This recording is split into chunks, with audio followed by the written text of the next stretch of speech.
भाई, दो और राज्यों से बीजेपी के लिए बड़ी बुरी खबर आई है और खास बात यह है कि इनमें से एक राज्य ऐसा है जहां पर अगले साल यानी 2027 में विधानसभा का चुनाव होने जा रहा है। खास बात यह है कि मुख्यमंत्री जिस जिले से आते हैं वहीं पर बीजेपी का सूपड़ा साफ हो गया। यानी अब से ही संकेत मिलने लगे हैं कि भारतीय जनता पार्टी उस राज्य से सत्ता से बाहर होने जा रही है। वजह क्या है वो तो दिखाऊंगा ही, क्या हुआ वो भी दिखाऊंगा और इसने हड़कंप भी मचाया है। दरअसल मैं बार बार कहता रहा हूं, जब जब बैलेट पेपर से कोई चुनाव हो जाए तो बीजेपी हार क्यों जाती है और ईवीएम से चुनाव पर जीत क्यों जाती है। यह विपक्ष भी कहता है, लेकिन विपक्ष की बात, इस देश की जनता की बात, इस देश का चुनाव आयुक्त उतनी गंभीरता से सुनता है क्या? नहीं। खबर यही नहीं, जिस पर अपनी सत्ता बचाने के लिए प्यार, दुलार, लाड़ लुटाया जा रहा था, दूसरी पार्टी के सांसदों को बागी करके उसमें एडजस्ट कराया जा रहा था, अब उन्हीं के लिए पूरी खबर आ गई। बीजेपी के एक नेता ने अपने पुराने साथी को धूल चटा दी है। खबर महाराष्ट्र से है। जी हां, एकनाथ शिंदे की पार्टी में अभी अभी 6 सांसदों की एंट्री करवाई है और उस एंट्री की कहानी हमने आपको दिखाई दी कि अगर वो एंट्री ना करते तो यकीन मानकर चलिए उन सांसदों को डेवलपमेंट फंड नहीं मिलेगा। इसलिए आज से उनको जबरदस्ती या यूं भी कहे जैसे भी हृदय परिवर्तन कराया गया। अब इन 2 राज्यों से जो खबर निकल कर आई है दिखाने जा रहा हूं और दोनों ही राज्यों से अच्छी नहीं, बहुत बुरी खबर है। नमस्कार, मैं हूं प्राज्वल गौतम और आप देख रहे हैं टाइम्स एक्सप्रेस। शुरुआत कर लेते हैं 2027 का विधानसभा चुनाव।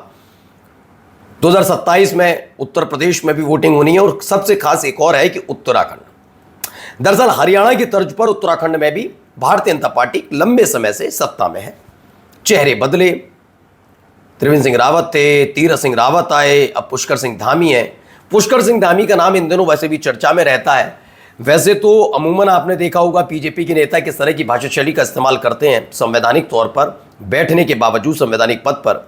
लेकिन एक रिपोर्ट हाल ही में निकल कर आई थी जिसमें पुष्कर सिंह धामी, उनका नाम सबसे टॉप पर था कि वो संवैधानिक पद पर बैठकर यानी मुख्यमंत्री होते हुए भी एक वर्ग विशेष, एक जाति, धर्म विशेष के खिलाफ कैसी टिप्पणियां करते हैं। खैर, अब आ रही है कि अग्नि परीक्षा की क्या आपकी इन तमाम चीज़, क्योंकि पहले मोहम्मद दीपक वाले मामले पर भी वो उन तमाम लंपटों के साथ अप्रत्यक्ष तौर पर खड़े नजर आए, क्योंकि बयान तक आ गया था मोहम्मद दीपक वाले में मुख्यमंत्री जी का। उसके बाद अभी हाल ही में आपने देखा एक हत्याकांड होता है और उसके बाद वहां पर उत्पात काटा जाता है।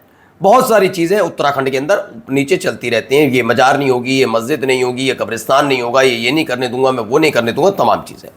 अब क्या इसका असर जनता पर पड़ रहा है या उत्तराखंड की जनता शांति चाहती है? ये खबर इसी से पता लग जाएगी। उत्तराखंड विधानसभा चुनाव से पहले बीजेपी को लगा झटका।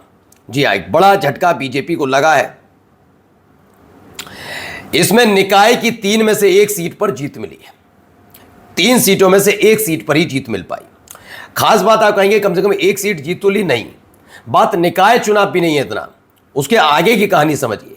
जहां पर ये वोटिंग हुई, जिस जगह ये वोटिंग हुई, निकाय की 3 में से जो 1 सीट जीती है वो पुष्कर सिंह धामी का गृह क्षेत्र है।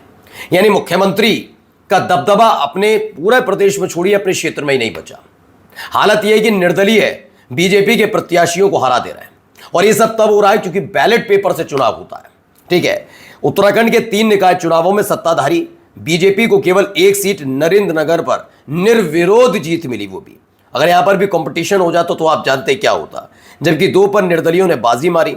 मुख्यमंत्री धामी के क्षेत्र चंपावत पार्टी में पवनदीन राजन के जीजा नारायण लाल ने भाजपा उम्मीदवार को पराजित कर दिया। हाँ, आगे चलकर आपको ये पता लगे शायद 2 दिन 10 दिन बाद कि इन्होंने भी ज्वाइन कर ली बीजेपी, तो बड़ी बात नहीं, लेकिन फिर भी हालत इनकी खराब है क्योंकि निर्दलीय उम्मीदवार, ये पहले भी हो चुका है, अभी हाल ही में भी कई जगह निकाय चुनाव हुए थे, नगर पंचायत के चुनाव हुए, उसमें खास तौर पर देखने को मिला कि चूंकि बैलेट पेपर चुनाव तो बीजेपी जो है ना वो 3रे नंबर पर रही। पंजाब में तो देख ही लिया, निर्दलीय उससे ज़्यादा लिया है, निर्दलियों की जीत बड़ी हो गई। आम आदमी पार्टी, फिर कांग्रेस के बाद एसएडी और निर्दलियों के बीच टक्कर और सबसे आखिर में बीजेपी, कोई पूछने वाला नहीं। ऐसे हालात यहाँ पर। यहाँ क्या हुआ, बताया गया है कि 3 सीटों पर चुनाव हुए। सबसे बड़ा उलटफेर मुख्यमंत्री पुष्कर सिंह धामी की विधानसभा सीट चंपावत के अंतर्गत आने वाली पार्टी नगर पंचायत में देखने को मिला।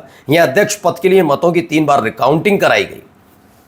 समझते चलिए क्या क्या कर रहे हैं। लेकिन फिर भी बीजेपी प्रत्याशी नवीन राम को हार का मुंह देखना पड़ा। और अब सोचिए, बीजेपी के बागी निर्दलीय प्रत्याशी नारायण लाल ने 150 से ज्यादा मतों से शिकस्त दी। नारायण लाल मशहूर इंडियन आइडल विजेता और उत्तराखंड के लोकप्रिय गायक पवनदीप राजन के जीजा हैं और खुद पवनदीप ने उनके लिए प्रचार किया था। हालांकि यह हालत खराब है, हमेशा उनके लिए। अब समझते रहिए क्या रहेगा। एक तो बुरी खबर अब उत्तराखंड से आई, जहां अगले साल चुनाव है। अब एक और दिखाते हैं। आपको मालूम है कि अजित पवार गुट पर फिलहाल बीजेपी भरोसा नहीं कर रही, कब साथ छोड़ दें। ऐसे में महाराष्ट्र में सत्ता में बने रहने के लिए उनके लिए सबसे ज़्यादा ज़रूरी है एकनाथ शिंदे का साथ रहना। एकनाथ शिंदे का इसलिए भी ज़रूरी है क्योंकि अभी बाकी सांसदों पर कोई फैसला नहीं हुआ है जो उद्धव ठाकरे को छोड़ के गए या टीएमसी वाले। अब अगर ये अयोग्य घोषित कर दिए गए, क्योंकि कोर्ट तक मामला जा सकता है, तो जिन साथियों को नज़र दिखाएंगे, तेवर दिखाएंगे, वो वापस क्यों लौट कर आएंगे, जिसमें नाम टीडीपी का भी है, जिसमें नाम एकनाथ शिंदे का भी है जी। तो एकनाथ शिंदे को पावरफुल किया गया कि आप टेंशन मत करिए, आप ये लीजिए 6 सांसद शिवसेना के उद्धव ठाकरे के टूटकर आए। इसमें हाल ही में बड़ी खुशी थी एकनाथ शिंदे की शिवसेना में कि 7 सांसद जीते थे, वो देखते देखते 13 हो गए। लेकिन अब बड़ा झटका लगा है। महाराष्ट्र काउंसिल चुनाव में एकनाथ शिंदे को लगा बड़ा झटका। बागी बीजेपी नेता ने शिवसेना उम्मीदवार को हरा दिया। खबर क्या निकल कर आई है? खबर में निकल कर आया, ये देखिए, गीते को 357 वोट मिले हैं। ये क्या हुआ है? एकनाथ शिंदे को तब बड़ा झटका लगा जब उनकी पार्टी के उम्मीदवार नरेंद्र दराड़े को महाराष्ट्र विधान परिषद की नासिक जिला स्थानीय निकाय निर्वाचन क्षेत्र में बागी बीजेपी नेता गोकुल गीते से करारी हार का सामना करना पड़ा।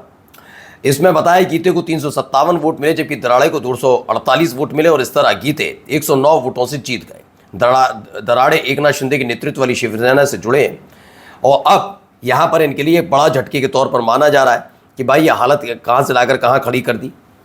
क्योंकि अभी अभी तो खुशी शुरू हुई थी, एकनाथ शिंदे का कद मजबूत होने लगा था, 7 से 13 सांसद हुए थे, तमाम चीज़ें थी। लेकिन भारतीय जनता पार्टी के ही नाराज नेता किस तरीके से अलग हटकर अपनी पार्टी को तो डेंट कर ही रहे हैं, साथ के साथ सहयोगी पार्टियों को भी नहीं बख्श रहे। और ये सब फिर बता रहा हूँ, समझ लीजिए, ये चुनाव आसानी से जीत लिए जाए, चाहे ये वाला होता है या फिर उत्तराखंड वाला। बस ये चुनाव जो स्थानीय चुनाव होते हैं वो ईवीएम से नहीं होते, बैलेट पेपर से चुनाव होते हैं। और यही एक वजह है, बैलेट पेपर से चुनाव होने की वजह से दोनों राज्यों से बीजेपी के लिए बुरी खबर आई। एक में अगले साल चुनाव होने जा रहा है। अब यकीन मानिए, अगर इसी तथ्य पर चला जाए और तर्क पर पुरजोर तरीके से बात की जाए और अगर बैलेट पेपर से विधानसभा का चुनाव करा लिया तो यकीनन उत्तराखंड से भारतीय जनता पार्टी का तंबू और बंबू दोनों खड़ेगा। वहीं महाराष्ट्र में हाल होगा। अब ये देखने वाली बात है कि क्या बैलेट पेपर वाला ऐसे ही मुद्दा उठ पाएगा, क्योंकि जहां जहां बैलेट पेपर चुनाव हुए बीजेपी हारी ही है। नमस्कार।